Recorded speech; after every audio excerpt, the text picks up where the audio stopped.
तो hello everyone guys, आप सभी का एक बार फिर से स्वागत है गुरुजी कंप्यूटर क्लासेस यूट्यूब चैनल पे। आज हमारी आखिरी क्लास होने वाली है एमएस वर्ड पे। ठीक है, तो हमारा बचता है व्यू टैब। व्यू टैब हम देखेंगे आज क्या होता है, किस तरीके से हम इनकी कमांड्स को यूज़ करते हैं। वीडियो स्टार्ट करने से पहले प्लीज़, आज आखिरी क्लास है, चैनल को सब्सक्राइब ज़रूर कर देना। इसके बाद हम एक्सेल और पीपीटी देखेंगे। ठीक है, बहुत ज़्यादा मेहनत लगती है वीडियो बनाने में, बहुत ही ज़्यादा हमने आपको चीज़ें समझाने के लिए मेहनत की है, छोटा सा प्रयास किया है आपको एक्सपर्ट बनाने के लिए एमएस वर्ड में। तो वीडियो को लाइक ज़रूर कर देना और चैनल को सब्सक्राइब कर देना। ठीक है, तो देखते हैं व्यू टैब में क्या चीज़ें हैं, कैसे परफॉर्म करते हैं व्यू टैब की कमांड्स को। तो पहले मैं एक टेक्स्ट पेस्ट कर लेता हूँ आपके लिए। तो ये मैंने टेक्स्ट यहाँ पे लिया है चीज़ें समझने के लिए। ठीक है, तो सबसे जो पहली अपनी कमांड है वो है रीड मोड। रीड मोड का क्या काम होता है, जैसे फुल स्क्रीन पे मेरे को रीड करना है चीज़ों को, उस केस में मैं यूज़ करूँगा रीड मोड को। ठीक है, तो ये देखिए जो मेरा डॉक्यूमेंट है कंप्लीट, ये मेरे को शो हो रहा है यहाँ पे। और इसको मैं जूम भी यहाँ से कर सकता हूँ जितना मेरे को जूम करना है। साइड बाय साइड चीज़ें चलती रहेगी, मैं आसानी के साथ चीज़ों को यहाँ पे रीड कर सकता हूँ। ठीक है, दोनों पेजेस, 3 पेजेस हैं वो यहाँ पे मेरे को शो हो रहे हैं। ठीक है, अगर रीड मोड से मेरे को बाहर निकलना है तो मैं कीबोर्ड से एस्केप बटन प्रेस करूँगा और मैं रीड मोड से बाहर आ जाऊँगा। बाय डिफ़ॉल्ट अपनी जो लेआउट सेलेक्ट होती है वो प्रिंट लेआउट सेलेक्ट होती है। ये देखिए यहाँ पे ये कमांड मेरी प्रेस है ऑलरेडी।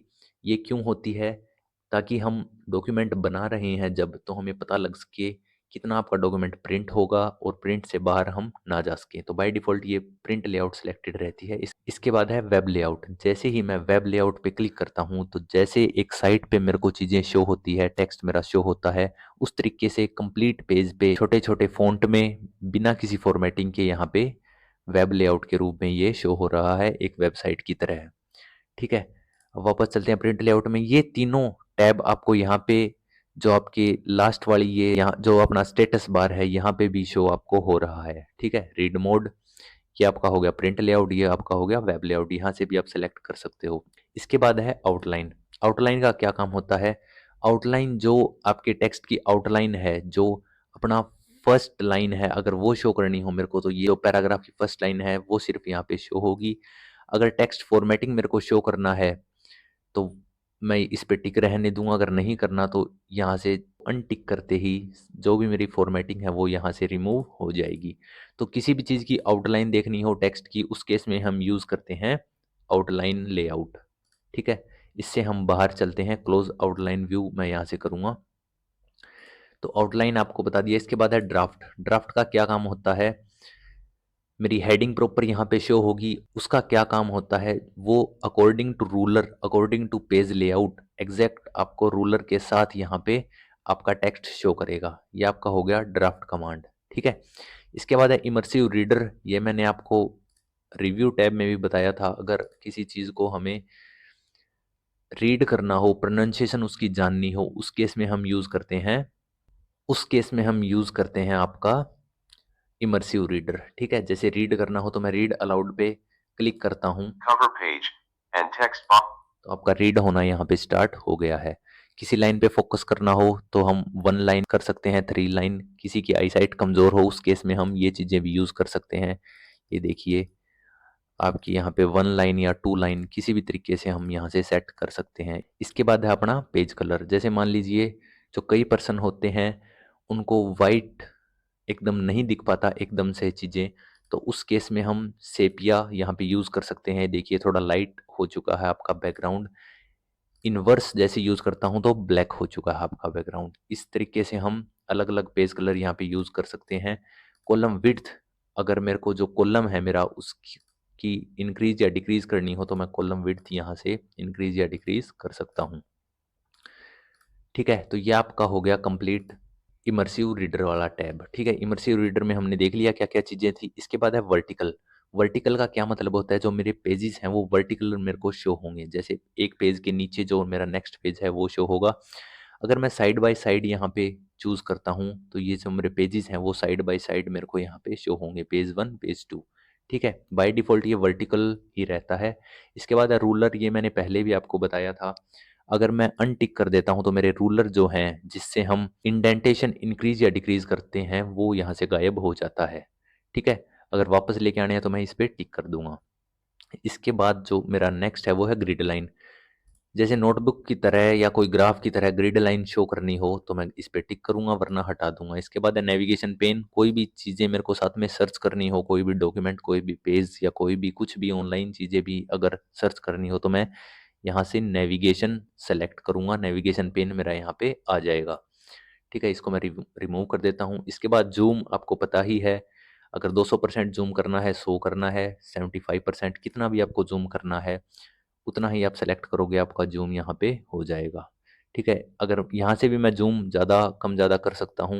ये देखिए 321% मेरा जूम हो चुका है। अगर मान लीजिए बहुत ज़्यादा मेरा जूम हो गया तो मैं इस कमांड पे क्लिक करते ही मेरा 100% ऑटोमेटिकली जूम यहाँ पे सेट हो जाएगा। ठीक है, अगर मान लीजिए मैंने डिक्रीज भी बहुत ज़्यादा कर दिया, 100% पे क्लिक करते ही ऑटोमेटिक वो वापस से आ जाएगा। ठीक है, ये आपका हो गया जूम। इसके बाद है वन पेज। अगर एक स्क्रीन पे मेरे को एक ही पेज शो करना हो तो मैं वन पेज सेलेक्ट करूंगा। मल्टीपल पेज करने हो तो ये देखिए मल्टीपल पेज पे क्लिक करते ही दोनों पेज मेरे को यहाँ पे शो होने लग गए हैं। इसके बाद है पेज विड्थ। अगर मेरे को पेज की जो मेरी विड्थ है कंप्लीट उसके अकॉर्डिंग शो करनी हो तो मैं पेज विड्थ पे क्लिक करूंगा, मेरा कंप्लीट पेज पे यहाँ पे डॉक्यूमेंट शो होने लग जाएगा। इसके बाद है न्यू विंडो। अगर मान लीजिए इसी तरीके की सेम मेरे को एक और विंडो या फिर एक और डॉक्यूमेंट ओपन करना है तो मैं न्यू विंडो पे जैसे ही क्लिक करता हूँ ये देखिए डॉक्यूमेंट 1:2 यहाँ पे बन के आ चुका है। जो मेरा पहले वाला है वो ये वाला है, न्यू वाला ये वाला है। तो इसको अगर मेरे को अरेंज करना है तो दोनों को एक साथ अगर देखना है तो अरेंज ऑल पे मैं क्लिक करूंगा। ये देखिए मेरे दोनों जो विंडो थी वो यहाँ पे शो हो चुकी है। ठीक है, अरेंज के बाद अगर मेरे को मान लीजिए साइड बाय साइड देखनी है तो ऊपर नीचे शो हो रही है। अगर साइड बाय साइड देखनी है तो व्यू साइड बाय साइड पे मैं जैसे ही क्लिक करूंगा मेरी दोनों चीज़ें यहाँ पे साइड बाय साइड आ चुकी है। हम विंडो में देख रहे थे तो विंडो में ये होगी। इसके बाद एक चीज़ बताता हूँ आपको, जैसे स्क्रोलिंग है, एक साथ स्क्रोलिंग यहाँ पे होगी दोनों विंडो में। ये देखिए जो स्क्रोलिंग है मेरी एक साथ हो रही है दोनों विंडो में। अगर मान लीजिए मेरे को एक साथ नहीं करनी तो मैं इस विंडो में जाऊँगा, सिंक्रस स्क्रोलिंग यहाँ से ऑफ करूँगा तो ये देखिए अब सिर्फ मेरी स्क्रोलिंग एक ही विंडो में अलग अलग होगी। अगर इस पे मैं कर्सर लाता हूँ तो इसमें होगी, इस पे लाता हूँ तो इसमें होगी। ये आपका हो गया सिंक्रस स्क्रोलिंग। इसके बाद मान लीजिए मैंने स्क्रीन को इसको बड़ा कर दिया, वो मेरी छोटी रह गई। उस केस में ये देखिए ये जो आपका रीसेट विंडो पोजीशन है इस बटन पे मैं जैसे ही क्लिक करता हूँ तो मेरी ऑटोमेटिक विंडो रीसेट हो जाएगी। जो मेरी विंडो है जो पहले थी वही सेम यहाँ पे आ चुकी है। इसके बाद हमारा नेक्स्ट ऑप्शन है स्विच विंडो। अगर इन विंडो को मेरे को स्विच करना हो, फर्स्ट विंडो सेकंड के प्लेस पे लेके आनी हो, सेकंड वाली फर्स्ट के प्लेस पे लेके आनी हो तो इस तरीके से मैं यहाँ से चेंज कर सकता हूँ स्विच विंडो से। विंडो का सेक्शन हमारा कंप्लीट हो चुका है। स्प्लिट और बची है, पहले मैं इनको कट कर देता हूँ और जो अपनी ओरिजिनल विंडो थी उसमें आ जाता हूँ। स्प्लिट का क्या मतलब होता है, मान लीजिए मेरे को अलग अलग वर्क करना है इस पैराग्राफ के बाद। जैसे ही मैं स्प्लिट करता हूँ ये देखिए मेरा विंडो जो है, स्क्रीन जो है वो स्प्लिट हो चुकी है। ठीक है, अलग अलग स्क्रीन मेरे को शो हो रही है और डॉक्यूमेंट मेरा सेम है। मैं यहाँ से टाइप वगैरह भी कर सकता हूँ देख देख के अलग अलग विंडो में। अगर रिमूव स्प्लिट करूँगा तो मेरी जो ओरिजिनल विंडो थी वो यहाँ पे शो होनी स्टार्ट हो जाएगी। स्विच विंडो भी हमने कंप्लीट कर ली थी। इसके बाद बचता है मैक्रोस। मैक्रोस का क्या मतलब होता है, मान लीजिए मैंने यहाँ पे कोई भी फॉर्मेटिंग की, पहले मैं इनको डिलीट कर देता हूँ। जैसे ही मैं रिकॉर्ड मैक्रोस पे क्लिक करता हूँ मैक्रो 2 के नाम से ये शो हो रहा है। ओके प्रेस करते ये देखिए कर्सर के साथ में मेरा रिकॉर्डिंग का जो साइन है वो यहाँ पे शो होने लग गया है।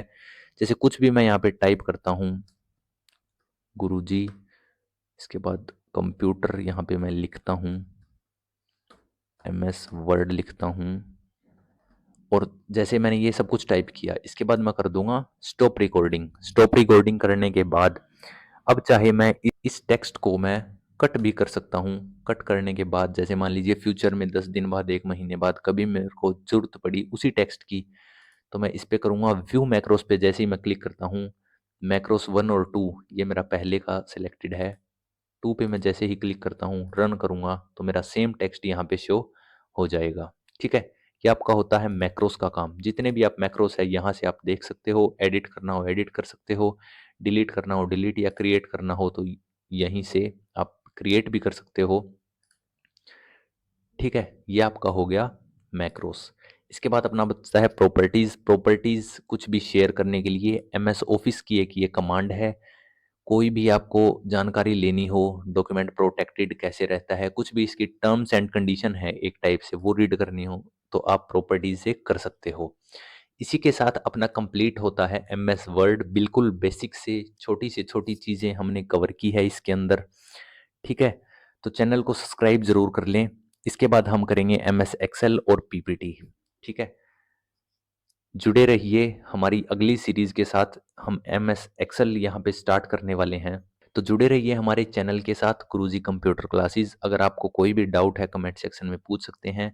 टेलीग्राम पे आपको कांटेक्ट करना है तो @गुरुजी हेल्पलाइन पे आप कांटेक्ट कर सकते हैं। कोई भी आपको मॉक टेस्ट चाहिए या कुछ भी डाउट हो आपको तो आप फ्रीक्वेंटली कांटेक्ट कर सकते हैं। ठीक है, चैनल को सब्सक्राइब जरूर करिए। Thank you everyone.